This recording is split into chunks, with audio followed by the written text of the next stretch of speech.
Christians, and my friend, Mr. Parrish here.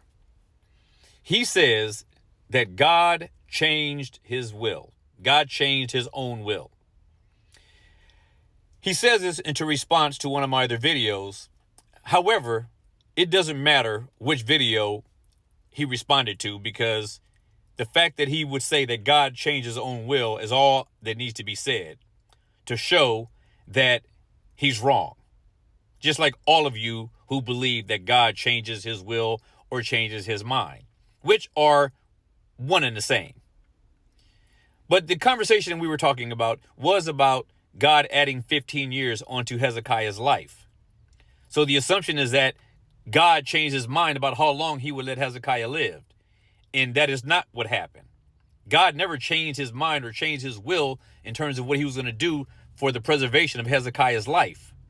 Hezekiah's life, when he died, that was the day that God prescribed for him to die.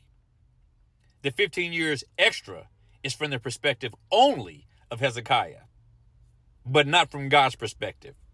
And this is the problem that men have when they try to assess the words of God.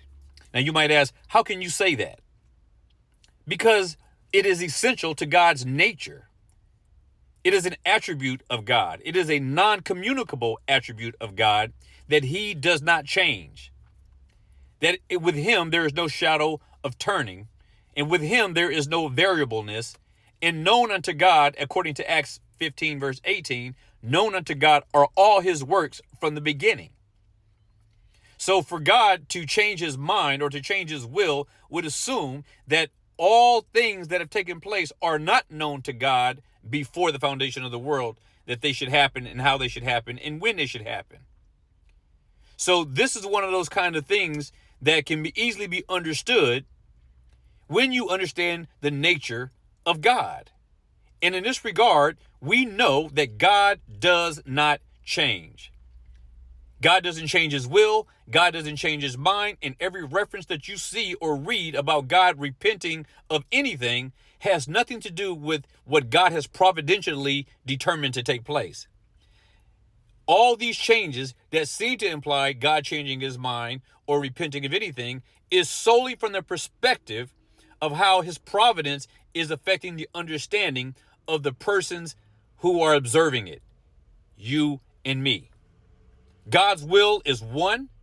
Everything he's ever done, everything that takes place in human time was preordained by God, everything.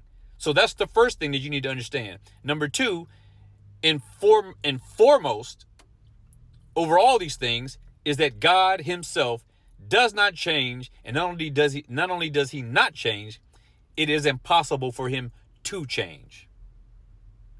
Be provoked and be persuaded.